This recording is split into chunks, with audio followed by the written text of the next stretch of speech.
Shalom, damai sejahtera dalam nama Yesus Kristus. Kita bertemu kembali dalam ibadah tengah minggu online saat ini. Kami berharap saudara-saudari sekalian dalam keadaan yang baik dan penuh sukacita. Kembali kami mengingatkan, kami hadir setiap hari Selasa dan Kamis pukul 19 waktu Indonesia bagian Barat. Saudara-saudari kami yang terkasih, ibadah kita hari ini bertema tentang gaya hidup LGBT, lesbi, gay, biseksual, dan transgender. Adalah gaya hidup yang dibenci oleh Tuhan. Bapak, Ibu, saudara-saudari kami yang terkasih, kami mengundang buat kita untuk membuka hati dan jiwa kita untuk menerima firman Tuhan, memuliakan Tuhan dalam penyembahan, dan kita boleh saling mengasihi dalam Kristus. Ibadah ini merupakan saat yang berharga di mana kita dapat merenungkan kebesaran Tuhan. Kita mengakui dosa-dosa kita, menerima pengampunannya yang penuh kasih, dan siap menerima mujizat dari Tuhan. Kita menyadari kita ada sampai saat ini karena kasih Tuhan dalam hidup kita. Biarlah waktu yang diberikan Tuhan kita gunakan untuk bertumbuh dalam iman, memperoleh kekuatan Tuhan untuk menghadapi dunia saat ini. Marilah kita merendahkan hati kita dan bersama-sama membuka diri kita untuk menerima kehadiran Roh Kudus di tengah-tengah kita. Semoga Ia memimpin ibadah kita hari ini, menjadikan kita terbuka terhadap firman Tuhan dan memberikan kita pengertian yang lebih dalam tentang kasih-Nya yang tak terbatas. Bapak, Ibu, saudara-saudari kami yang terkasih, kami mengundang untuk berdoa. Bapa kami yang di surga, terima kasih atas kebaikan dan kasih-Mu dalam hidup kami, memberi kami kehidupan hingga saat ini. Kami bersyukur ya Tuhan atas ibadah kami hari ini. Ini semua karena anugerah-Mu kami bisa bersama-sama beribadah hari ini. Ya Tuhan kami datang di hadapan-Mu dengan hati yang tulus dan penuh kekhawatiran. Kami tahu Tuhan bahwa gaya hidup LGBT adalah jalan yang salah, yang dapat menghancurkan hidup kami. Kami memohon kepadamu ya Tuhan, untuk memberikan kami kekuatan dan kebijaksanaan dalam menjauhi segala bentuk hal yang dibenci oleh Tuhan. Tuhan, tunjukkanlah kepada kami jalan yang benar, jalan yang penuh dengan cinta, kasih sayang, dan kebahagiaan yang sejati. Berikanlah kami kekuatan untuk mengatasi godaan dan untuk menjaga tubuh dan pikiran kami sebagai tempat kediaman Roh-Mu yang kudus. Kami juga memohon ya Tuhan, agar Engkau melindungi saudara-saudara kami yang mungkin terjerat dalam gaya hidup LGBT, gaya hidup yang salah. Buka mata mereka Tuhan, untuk melihat kebenaran-Mu Tuhan, dan berikanlah mereka kesempatan untuk berubah. Kami tahu ya Tuhan, bahwa hanya dengan kekuatan dan kasih-Mu, kami dapat menjalani hidup yang sesuai dengan rencana-Mu. Kami juga berdoa buat hamba-Mu yang ada di tengah-tengah kami saat ini, Ibu Pendeta Anna Maria Ambarita, yang akan membawakan firman Tuhan hari ini. Berkatilah beliau Tuhan dengan kasih-Mu yang tak terbatas. Berikan hikmat dan kebijaksanaan dalam melayani-Mu Tuhan. Kami juga berdoa buat keluarga ibu kami ini ya Tuhan. Berkatilah mereka dengan damai-Mu yang melampaui pengertian manusia. Berikanlah mereka Tuhan kesehatan, dan lindungilah mereka Tuhan dimanapun mereka berada saat ini. Kami berserah sepenuhnya kepadamu dan memohon dalam nama Yesus Kristus Tuhan kami. Amin.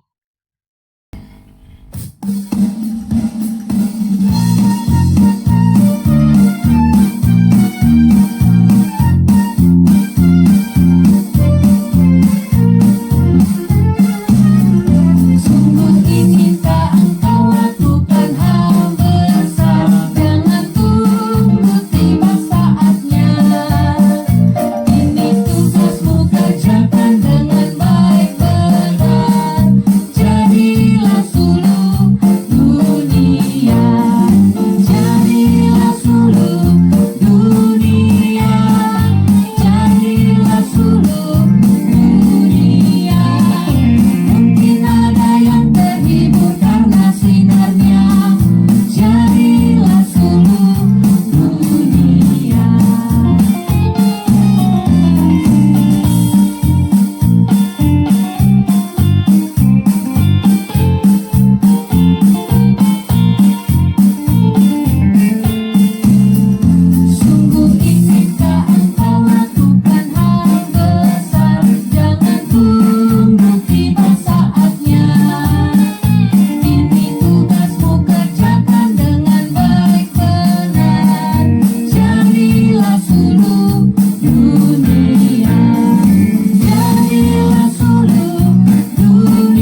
Saudara-saudari kami yang terkasih, renungan kita hari ini disampaikan oleh hamba Tuhan, Ibu Pendeta Ana Maria Ambarita MTH.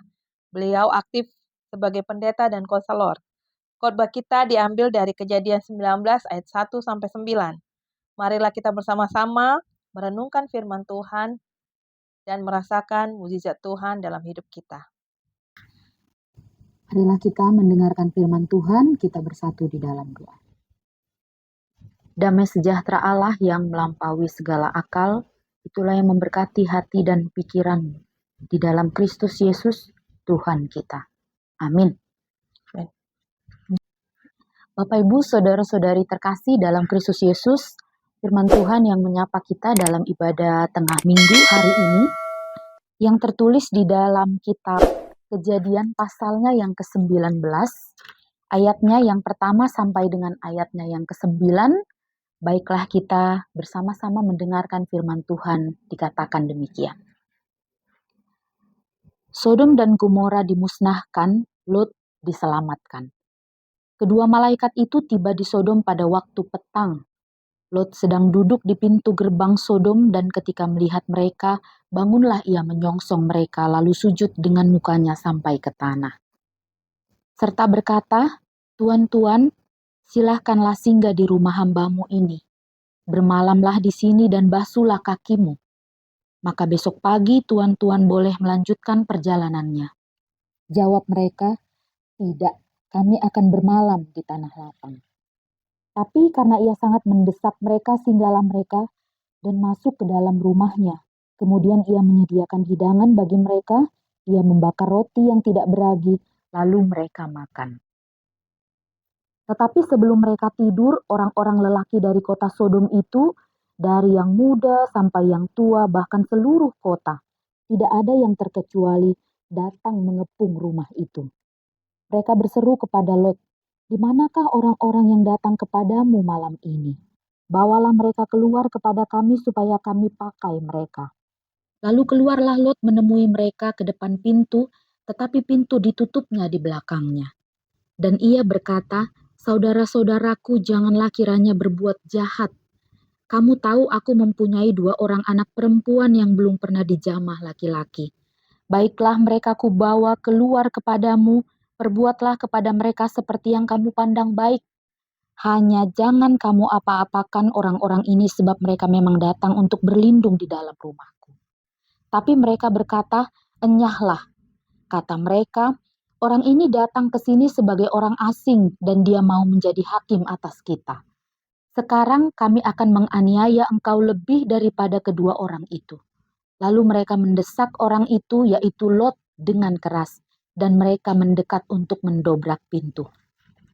Demikian firman Tuhan yang menyapa kita pada hari ini. Bapak Ibu, saudara-saudariku yang terkasih dalam Kristus Yesus, kitab Kejadian 19 ini sering sekali digunakan oleh orang-orang untuk melihat seperti apa Allah, dalam hal ini perspektif Alkitab tentang saudara-saudara kita LGBT. Mendapat topik yang akan berbicara tentang LGBT, saya kemudian melihat ini sebagai perikop yang menarik untuk dibicarakan. Belakangan perihal LGBT ini menjadi marak setelah beberapa negara memunculkan persetujuan penerimaan mereka terhadap saudara-saudara kita dengan orientasi seksual LGBT. Belakangan ada penambahan IQ, intersex dan queer, yang semuanya tidak bisa disepelekan. Dalam arti kita tidak mungkin tidak memberi respon atas hal-hal tersebut. Kan beberapa orang kemudian berpikir bahwa kata Sodom itu dekat dan melekat dengan peristiwa yang sering dikerjakan oleh saudara-saudara kita LGBT, yang mengatakan bahwa itu adalah kegiatan seksual yang sering dikerjakan oleh mereka. Lalu seperti apa kita melihat fenomena LGBT yang sekarang tidak lagi jauh, tapi bahkan sudah ada di sekitar kita? Seperti apa kita menyikapinya? Maka marilah kita mengenal sedikit tentang saudara-saudari kita dengan orientasi seksual LGBTIQ itu tadi. Bila dilihat lebih dalam lagi, tentu kita semua tahu singkatan LGBTIQ ini menjelaskan tentang orientasi seksual, bukan jenis kelamin. Sebab mereka, maaf, juga punya alat seksual yang sama dengan orang-orang heteroseks. Tapi mereka punya orientasi seksual yang berbeda, yang membuat mereka masuk dalam kelompok homoseksual. Nah, dan beberapa perkembangan belakangan ini menemukan bahwa ternyata LGBT itu diopinikan bisa muncul karena beberapa hal. Misalnya ada yang menjelaskan ada faktor genetik di belakang kenapa ada orang-orang menjadi LGBT. Karena ada penyimpangan pada hormon dan perbedaan susunan kromosom, kata mereka. Menjelaskan kenapa orang menjadi LGBT. Atau mungkin faktor lingkungan. Ada orang yang dibesarkan di rumah dengan dominasi ibu sehingga dia tidak menemukan figur atau sosok ayah yang tepat. Karena itu dia kemudian mengambil peran dalam orientasi seksualnya dan tidak menjadi dirinya sebagai sosok laki-laki. Karena dia dibesarkan dengan pola asuh demikian. Atau misalnya orang-orang yang mengalami pertumbuhan dan perkembangan di sekolah yang mayoritas punya apa namanya ya, jenis kelamin yang sama. Atau mungkin di camp-camp perang, atau mungkin juga di tempat-tempat penjara-penjara yang diasingkan begitu, mereka tidak menemukan orang dengan jenis kelamin yang berbeda. Karena itu hasrat seksual yang alamiahnya keluar itu kemudian disalurkan pada orang-orang dengan orientasi seksual yang sama seperti itu. Atau juga ada yang menemukan tentang kenapa orang menjadi LGBT karena ada masalah gangguan di syaraf dan fungsi otak mereka. Atau juga masalah psikis dan psikologi mereka, misalnya mereka punya trauma sebagai orang-orang korban kekerasan seksual ketika mereka muda. Karena itu mereka ingin membalaskan dendam atas rasa sakit hati mereka ingin membuat orang mengalami hal yang sama dengan mereka. Kebencian seorang lelaki ketika eh, maksudnya kebencian seorang perempuan ketika menjadi korban kekerasan seksual membuatnya ingin menjadikan semua perempuan sama seperti dia. Karena itu dia ingin membuat perempuan-perempuan lain itu juga menjadi uh, figur yang sama sebagai korban dari kejahatan seksual. Atau ada juga yang mengatakan dengan belak-belakan bahwa mereka sebenarnya heteroseks, tapi karena faktor kebutuhan ekonomi. Ya, berdasarkan penelitian yang pernah saya lakukan sendiri bahwa beberapa orang masuk ke dalam dunia homoseksual itu karena mereka butuh uang. Kalau mereka misalnya dalam tanda petik digunakan oleh mereka, maksudnya orang luar misalnya, bahkan mereka bisa punya penghasilan yang luar biasa besar gitu. Jadi faktor-faktor ini kemudian membentuk orang-orang menjadi LGBT. Nah, sudah ada banyak upaya yang dikerjakan supaya orang-orang LGBT ini tidak makin banyak begitu. Meski kenyataannya belakangan kita tahu jumlah mereka itu makin banyak. Bahkan mereka sudah terang-terangan mendaftarkan diri mereka sebagai kelompok homoseksual yang jumlahnya itu buat kita kaget, Bapak Ibu. Upaya yang pernah dilakukan misalnya pendekatan agama yang paling marak sekali ya. Sebab semua agama memberi bendera penolakan terhadap orang-orang LGBT ini. Misalnya ada gerakan Exodus Internasional atau Living Water Australia yang pernah dibuka ketika isu tentang LGBT ini marak tahun 2012 sampai 2013 mereka membuat komunitas ini dengan label ingin menobatkan orang-orang LGBT dan tindakannya itu bahkan kadang di luar akal sehat. Mereka disetrum begitu atau mereka direndam di air ingin memunculkan efek jera dan dengan itu mereka berharap orang-orang LGBT bisa bertobat dalam tanda petik mereka meninggalkan kebiasaan dengan orientasi seksual itu. Dan kemudian ada juga pendekatan medis misalnya orang yang mengaku ketidakseimbangan hormon itu tadi operasi gitu. Mereka melakukan operasi untuk melakukan keseimbangan genetik tadi. keseimbangan hormon, dan bagaimana kromosom X dan Y itu sebagai laki-laki dicocokkan, sebagai perempuan dicocokkan gitu. Atau ada juga yang memperbaiki paradigma. Kalau dia berpikir seperti orang dengan trauma tadi, maka mereka disembuhkan. Ya, mereka dapat konseling healing, bagaimana mereka boleh menyembuhkan traumanya supaya tidak ikut mengajak orang lain dan lain sebagainya.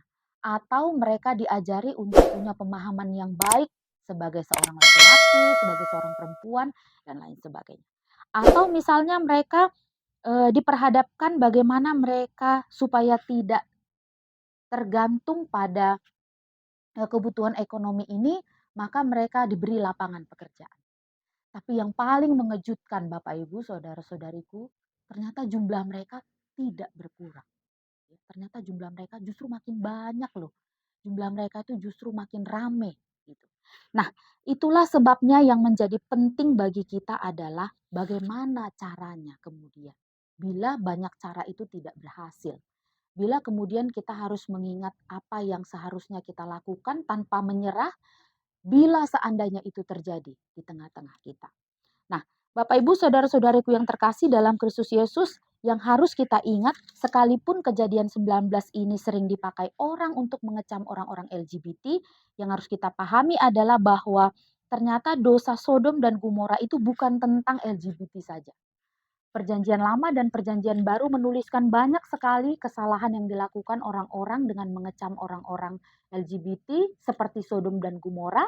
Misalnya di Yeskiel 16 ayat 49 sampai 50 dikatakan dosa orang Sodom itu adalah kecongkakan. Mereka kaya tapi mereka tidak memberi perhatian pada orang miskin. Atau Yeremia 23 ayat 14 mereka tidak jujur mendukung orang jahat dan hidup mereka penuh dengan perjinahan.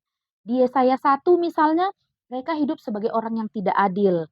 Mereka tidak mengendalikan orang yang kejam dan mereka tidak peduli pada hidup para janda. Atau di Perjanjian Baru misalnya di Lukas 17. Mereka mengatakan bahwa mereka kaya tapi lalai. Memperhatikan bagaimana kehadiran Allah di tengah mereka. Nah, upaya yang bisa dilakukan sama seperti kisah ini dihadirkan di tengah-tengah kita. Kemudian kita mengingat bagaimana kemudian Lot ya ketika dia berespon terhadap tamunya. Kesalahan terbesar orang Sodom dan Gomora adalah mereka tidak peduli pada kehadiran Allah melalui para malaikatnya. Tapi Lot mengerjakan itu dengan sukacita. Nah, seperti yang telah dilakukan Lot, dia bahkan menyerahkan putrinya yang belum pernah dijamah laki-laki, kata teks ini, untuk menggantikan tamunya yang adalah para malaikat. Dan orang pintar, misalnya Walter Lamb, Willie Maxon pernah menjelaskan juga dalam Perjanjian Baru bahwa salah satu pemahaman orang Timur Tengah dulu adalah kalau mereka bisa bersetubuh ya. Kata yada digunakan untuk kata dipakai di sini. Yang artinya mengenal atau juga bersetubuh itu mereka paham bahwa bersetubuh dengan para malaikat itu akan mendatangkan kekuatan baru bagi mereka yang tidak mereka peroleh dari pengetahuan manapun begitu. Jadi itu yang membuat mereka ingin mendobrak rumah Lot di sini dan membuat mereka ingin sekali bersetubuh dengan para malaikat itu dan mereka akan mendapat keuntungan luar biasa. Nah, itu sudah ada di tengah-tengah orang Timur Tengah sejak dulu ya. Bahkan kitab Kejadian ini dituliskan jauh setelah itu terjadi. Dan marak sekali sekarang LGBT itu. Sikap kita yang mungkin bisa saya usulkan atas ini adalah yang pertama kita harus terbuka kepada mereka. Terbuka itu berarti jangan antipati. Gitu. Jangan mengambil jarak pada mereka, sebab dengan mengambil jarak sebenarnya kita tidak mungkin menyentuh dan merangkul mereka. Dengan membiarkan mereka jauh, kita tidak mungkin bisa membawa mereka pulang. Gitu. Dan kemudian dengan kita terbuka, kita akan mengenal lebih baik. Jangan-jangan mereka adalah orang-orang yang dibawa pengaruh seperti tadi, faktor ekonomi, pola asuh yang salah, bisa juga karena mereka mengalami penolakan sehingga mereka mencari teman dengan orang-orang yang demikian dan lain sebagainya. Dan terbuka di sini juga berarti kita harus positive thinking. Sebab dosa orang Sodom dan Gomora itu tadi sama jahatnya dengan dosa-dosa yang lain di mata Tuhan. Ya. Dia sama jahatnya dengan berzina, dia sama jahatnya dengan berdusta, dia sama jahatnya dengan orang yang tidak adil dan lain sebagainya. Nah, itulah sebabnya sikap pertama yang harus kita kerjakan menyikapi orang-orang LGBT ini adalah terbukalah pada mereka. Sebab dengan terbuka kita tahu mengambil sikap berikutnya. Yang kedua yang harus kita kerjakan berdasarkan teks ini adalah kita merespon mereka seperti tugas panggilan gereja. Kita bersaksi, bersekutu, dan melayani. Bersaksi di sini memperkenalkan kepada mereka apa yang harus kita kerjakan. Mempersaksikan bahwa Tuhan mengasihi mereka sekalipun mereka berdosa. Banyak orang yang enggan datang kepada Tuhan karena merasa dia sudah cukup buruk. Tapi kita berhak kepada mereka memberikan jaminan dan mewartakan kepada mereka, menyaksikan kasih setia Tuhan yang menanti mereka datang kepada Tuhan. Dan persekutuan di sini adalah seperti yang ditekankan dalam poin yang pertama tadi, jangan menghindari mereka, ya. Jangan memandang mereka buruk dan sulit untuk menerima mereka kembali. Tapi membangun komunikasi yang baik, mempunyai hubungan yang dekat, dan berkomunikasi yang terbuka dengan mereka sehingga kita boleh membawa dia dalam persekutuan kita. Jangan-jangan dia merasa tidak punya teman, gitu ya. Jangan-jangan ketika dia merasa ada orang yang peduli dan kemudian dia menyadari bahwa ada banyak orang di luar sana yang tetap mengasihi dia. Dia akan menemukan jalan untuk pulang. Dan kemudian melayani, mendampingi dia, mengingatkan dia pada semua hal yang mungkin bertolak belakang dengan apa yang Tuhan kehendaki. Dan yang paling prinsipil adalah menunjukkan bahwa dia adalah orang yang dikasihi Allah dengan semua pelanggaran yang dia kerjakan. Sebab Tuhan tidak menantikan orang-orang dengan kesalahannya menjauh, tapi dia menantikan orang-orang yang penuh dengan kesalahan itu pulang dan mendekat kepada dia. Bapak Ibu, saudara-saudari yang terkasih, itu bisa kita mulai dari langkah kecil di tengah-tengah keluarga. Jaga anakmu dari pengaruh-pengaruh jahat itu. Ingatkan mereka pada jalan firman yang mereka harusnya terima dari orang tua mereka. Bawa anak-anak dan generasi muda itu kepada Tuhan. Jangan biarkan dia lepas dari apa yang Allah kehendaki dalam hidup ini. Dan biarlah kita bekerja sama membangun hubungan yang baik di tengah-tengah gereja dan juga masyarakat supaya kita boleh menerima hasil dari apa yang Allah kehendaki. Jangan membangun jarak dengan mereka. Mereka juga manusia yang Tuhan ciptakan. Kecenderungan untuk melakukan dosa adalah sifat alami manusia. Tapi sebagai orang percaya kita dipanggil untuk bergandengan tangan bersama-sama dengan mereka kembali pulang kepada jalan yang Allah kehendaki. Kiranya Tuhan memampukan kita melakukan apa yang Allah kehendaki. Amin. Oke. Kita berdoa. Bapa di dalam surga, kami mengucap syukur untuk pertolongan-Mu yang memberkati kehidupan kami sampai saat ini. Terima kasih sudah menyapa kami melalui firman-Mu. Supaya kami boleh bersama-sama dengan pertolongan dan kasih Tuhan merangkul saudara-saudari kami LGBT supaya mereka boleh mengenal Tuhan, supaya mereka boleh kembali kepada jalan-Mu, supaya kami tetap mengasihi mereka seperti Tuhan mengasihi mereka. Berkati usaha yang sudah dikerjakan, berkati proses yang sedang berlangsung, berkati juga Tuhan harapan-harapan kami, supaya kami boleh mengerjakan apa yang Kau kehendaki. Tuhan, berkatilah kegiatan kami, berkati channel ini yang Tuhan urapi supaya boleh berjalan dengan berkat-berkat Tuhan, supaya semakin banyak orang percaya dibawa ke dalam jalan Tuhan. Tuhan berkati seluruh tim yang terlibat. Tuhan berkati juga seluruh perangkat yang digunakan. Tuhan juga yang memberkati setiap orang supaya mereka boleh menerima kerajaan Tuhan di tengah-tengah dunia ini. Kami menyerahkan seluruh kehidupan kami ke dalam tangan Tuhan. Di dalam Kristus Yesus kami berdoa dan mengucap syukur. Amin.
kita mengakhiri ibadah kita bersatu di dalam doa.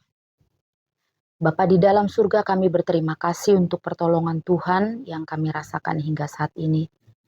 Kiranya Tuhan yang memampukan kami mengerjakan apa yang Kau kehendaki dalam kehidupan kami. Terima kasih untuk ibadah kami hari ini.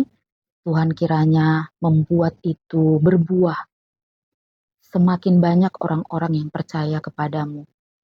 Berkati kiranya generasi-generasi muda gerejamu. Berkati mereka menjadi anak-anak kesukaan Tuhan. Kiranya Kau menolong kami supaya bersama-sama merangkul mereka yang lari dari jalan-Mu. Supaya mereka boleh kembali ke dalam jalan Tuhan. Tuhan yang menjauhkan mereka dari dunia dengan segala kejahatannya. Biarlah mereka menjadi anak-anak terang-Mu. Memberkati masa depan mereka. Memberkati harapan-harapan mereka. Memberkati seluruh orang tua yang Kau percayakan untuk mendidik dan membesarkan generasi-generasi muda ini di dalam takut akan Tuhan. Biarlah gereja-Mu menjadi gereja yang terbuka dan ramah, serta merangkul orang-orang muda supaya mereka boleh menjadi lilin-lilin kecil di dunia kami yang penuh dengan kegelapan ini. Tuhan berkati acara ini, seluruh program yang disusun, biarlah berjalan dengan baik. Tuhan mencukupkan semua yang dibutuhkan. Berkati channel ini menjadi saluran berkat-Mu, perpanjangan tangan Tuhan untuk menjangkau orang-orang yang belum dapat menerima kebenaran firman Tuhan dimanapun mereka berada. Tuhan berkati seluruh tim yang terlibat. Tambahkan selalu kesehatan, hikmat, dan kebijaksanaan. Tuhan juga kiranya yang memberkati orang-orang yang saat ini belum menerima kebaikan seperti yang kami rasakan. Tuhan yang mencukupkan dan memenuhi kebutuhan mereka dengan kasih dan anugerah-Mu. Tuhan kiranya yang menyempurnakan seluruh doa dan permohonan kami. Kasih karunia dari Tuhan Yesus Kristus, kasih setia dari Allah Bapa dan persekutuan Roh Kudus kiranya menyertai kita sekalian. Amin. Shalom, saudara-saudariku yang terkasih dalam Kristus Yesus. Bersama ini kami mengajak Bapak Ibu sekalian untuk bergabung dalam ibadah tengah minggu online yang akan disiarkan melalui channel Sylvia Margaret Huta Barat yang akan tayang setiap hari Selasa dan Kamis mulai 3 Oktober 2023 jam 7 malam. Kiranya channel ini diberkati Tuhan, boleh berjalan dengan baik. Jangan lupa subscribe, like, dan komen channel ini. Terima kasih, Tuhan Yesus memberkati. Pada ini, kami berharap melalui pelayanan kami, kita semakin dikuatkan dan memiliki iman yang teguh. Jangan lupa untuk subscribe, like, dan komen, serta di-share kepada teman-teman seiman kita yang lain. Tuhan Yesus memberkati kita semua. Amin. Shalom, salam sejahtera dalam nama Kristus Yesus. Ayo berikan waktu kalian untuk mendengarkan pujian dan firman Tuhan pada ibadah tengah minggu online yang diadakan setiap Selasa dan Kamis pukul 19.00.